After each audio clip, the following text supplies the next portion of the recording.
On that note, I'm delighted to be joined online by Sheikh Mohammed Hourani, an Islamic scholar and researcher who does fantastic work in Sydney, gathering the youth and young adults, guiding them to have a balanced life of maintaining Islamic principles and integrating and benefiting from Western society. He's on my screen. Sheikhna, Assalamu alaikum. We're very, very thankful for your time, and I'm very glad that we could make it work considering the time difference. وعليكم السلام ورحمة الله حبيبي. It's a true honor to be in the servants of the Ahlul Bayt عليهم السلام. Ahsantum, Sheikhna. Very, very, it's a pleasure to have you. You were recently in Iraq, if I'm not mistaken, Sheikhna. Yes, correct. Alhamdulillah, Allah subhanahu wa ta'ala granted me the tawfiq to visit the Ahlul Bayt عليهم السلام. Fantastic, fantastic. Look, Sheikhna, I wanted to, I guess, first and foremost, get a better understanding of the demographics in Sydney when it comes to the Shia communities there. Personally, I've been a few times to Sydney, and you've got a very vibrant community there with different backgrounds, different cultures. So could you give us a very quick insight into the Shia population and maybe the wider Australian background? So for example, looking at ethnic backgrounds, you know, how many of you are there, their ages, the number of mosques, just a quick snapshot of the Shias in Sydney. Bismillah ar-Rahman ar-Rahim. Allahumma salli ala Mohammed. You see, Allah subhanahu wa ta'ala, with the tawfiq of himself and the Ahlul Bayt alayhim salam, there is a very, very large Shia community in Australia. And this is seen in the holy month of Muharram, when everyone comes together, all these centers. It's not only the Arabs, for example, that hold programs. Right. There is a very diverse background. We have some Australians that have reverted. We have a group of Iranian brothers, a group of Afghani brothers. Yeah. So Alhamdulillah Rabbil Alameen, that identity is present in the West. That identity is present in this country. Yeah. Now, I did some research today in regards to the population in Australia. So apparently in 2016, a census was taken, and the number in 2016 was 604,000 Muslims. In 2021, the total number of Muslims increased by 209,157. So approximately right now, there is around 813,392 Muslims within Australia. Now, they are all separated amongst all the states and territories that we have over here. However, we have 430 mosques that have been recognized by the government. So you just imagine every one of these centers holds a program. Every one of these centers has a specialty in providing for the youth, providing for the community. Okay, fantastic. So there was quite a bit of a jump, almost 200,000 in about a couple of years. Where did they 9,000 increase? Where do they come from? I mean, mostly from the Middle East, America, do we know? A lot of people migrated from the Middle East. Okay. In the 1970s, my family included, in the 1970s, everyone from, let's say, Iraq, from Lebanon, they migrated to Australia. And then some also migrated to America and Canada. So tell us about your background specifically, because when I visited the Lebanese community. From your perspective, is there a large Lebanese community there? Are they the largest there in Sydney specifically? There is a very, very large Lebanese community in Sydney. Currently, right now, I'm in Melbourne, and the Lebanese community isn't so large. However, in Sydney, it's very, very large, alhamdulillah Rabbil Alameen. We have many Lebanese centers, and it's phenomenal what they do. What is it that's phenomenal about it? They're majalis, and they have this type of harara that they want to work. They want to continuously start any majlis that they can, and that's what's beautiful. Is that the Iraqi background majalis or the Lebanese? That's the Lebanese and the Iraqi. In And the Melbourne, the Iraqis. Iraqis have taken over. In recent years. Correct. Fantastic, fantastic. Okay, so tell us a bit more about your role. You mentioned, were you born in Australia? I don't want to say Sydney anymore because you're in Melbourne, and I don't want to get that wrong. But were I you was born in born Australia? in Sydney, but I migrated to Melbourne about a year ago. Oh, so you were born in Sydney? Correct. Oh, mashallah. Okay, fantastic. So what's your role now within the community? So back in Sydney, I was always found in the local Husseiniya. And then when I moved to Melbourne, Alhamdulillah Rabbil Alameen, I am actually all over the place, as you would say. I attend many programs, I host many programs, marriage ceremonies, anywhere that I can help or anywhere that I can assist. Inshallah, Allah subhanahu wa ta'ala grants me the ability to be there. So my role most specifically is trying to work with the youth, trying to bring the youth in, especially here in the West.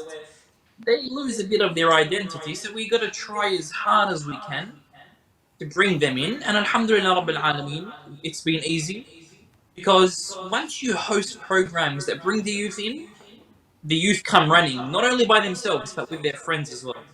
What sort of activities are you doing to attract the youth to come to the mosques? So, usually on a Friday night, we hold a quick talk, a quick lecture, a discussion. And then after that, we have some recreational activities. Either sometimes they play table tennis, sometimes there are outdoor soccer in the daytime. Okay. So we need to we try to cater for the youth as much as we can. Has there been a case study or a scenario where someone who was a youth who was fairly lost but found his identity, found his way through the activities that you've given them? Well, if bringing a revert into the path of Tashayyu' counts, then yes. Subhanallah. Tell us about that story. He's a youth, 18 years old.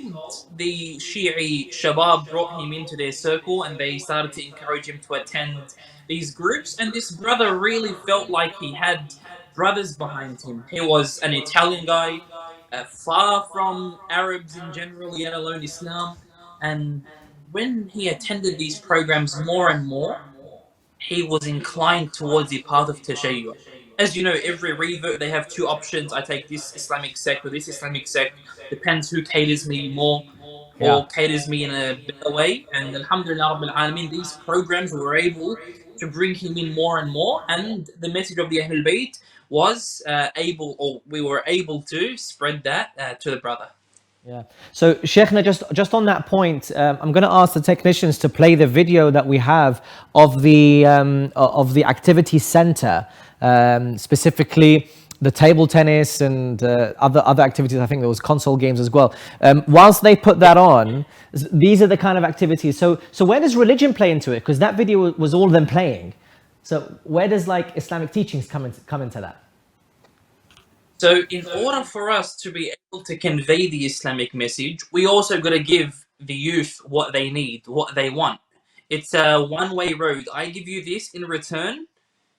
Give me a few minutes so I can spread to you this knowledge. So prior to this event taking place or the games taking place, what we would do is we would sit down for a discussion.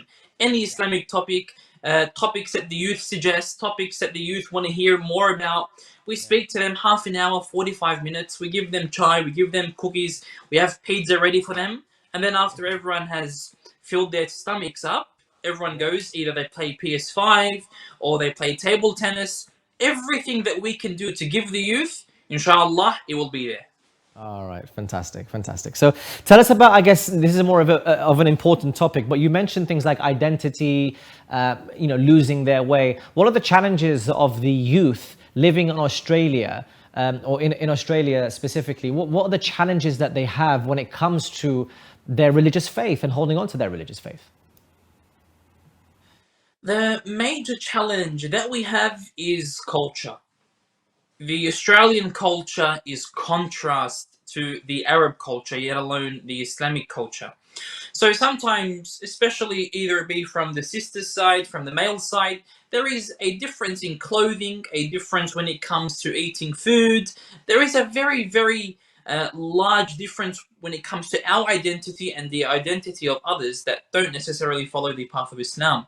So we do see youth, when you see guys going out on a Friday night, other than paying attention to their Islamic duties, you see, for example, non-believers go out, you see that the youth become more inclined. Why is it that they can have fun? Why can't I have fun? Etc., etc. So that's where our role comes in. That's where we need to focus more on the youth. Because this identity crisis that is taking place today doesn't only affect the non-believers, it affects the believers before it affects the non-believers. So we find that our youth are victimized when it comes to this identity crisis due to the culture difference. However, Alhamdulillah Rabbil Alameen, we've tried to bring in as much youth as we can, and Alhamdulillah, we've been able to do just that. Okay. Sheikh, is it attractive enough, these activities, these centers? Are they attractive enough for the youth? Yes. Alhamdulillah Rabbil Alameen, they've brought them in. It's not only the activities, it's when you come with your friends, when one friend refers to another friend, when one friend calls another friend, not only is it a gaming area, it's also a great place for socializing. Brothers meet each other, everyone welcomes each other in. That's how that revert brother of ours was able to feel the brotherhood. Because once he met everyone, everyone brought him in, everyone took him out, he was able to eat at everyone's house in Shahr Ramadan. That's where brotherhood is found, in these programs, in these recreational activities. Fantastic work, Sheikh. And I wanted to kind of speak to you on a more personal level now. Australia, for us, is in the middle of nowhere. I'll be very, very honest. Right. Getting to Australia from London was a very, very difficult plane journey. And I'll share a funny story with the audience as well. I was going through London, Sydney, London, Dubai, Sydney. So it was a 16-hour flight. So I thought to myself, why not stay awake the whole night, get on the flight from London to Dubai, not sleep on that flight, because that's about 6-7 hours anyway. So I thought, I'm going to be so tired, so exhausted, so sleepy that I'll sleep on the flight from Dubai to Sydney. Sheikh, now how long does someone want to sleep on a flight? 5 hours, 6 hours, 8 hours?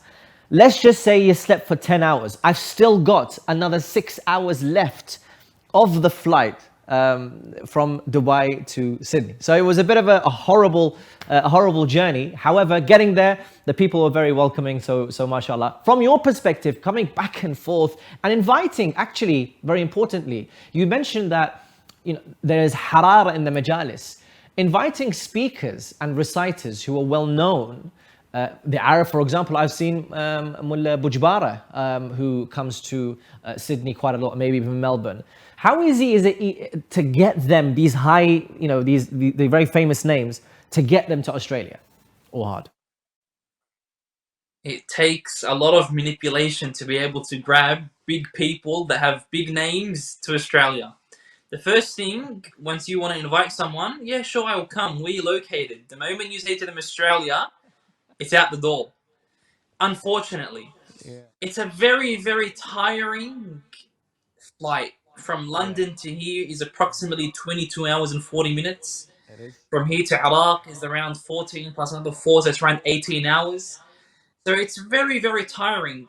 It's with the tawfiq of Allah subhanahu wa ta'ala and the Ahlul Bayt that they are the ones that ease these speakers and these reciters to come to Australia. Or else, who would want to come to Australia that far in a plane? Yeah, no, I totally appreciate that. But from your perspective, you have to go back and forth? You got to do what you got to do. MashaAllah. Really thankful for your time. I know you have, what is it, 9:30 now, 9:20 on the 17th of October, Correct. Tuesday? Correct. Yeah. So you're about 10 hours ahead of us. But the good thing is that I have a morning show. So anytime we can benefit from your lectures and from your discussions, inshallah, hopefully the timing will work. Many thanks to you, Sheikh Mohammed Hourani, and inshallah, all the best. حياكم الله. أهلا وسهلا. Now.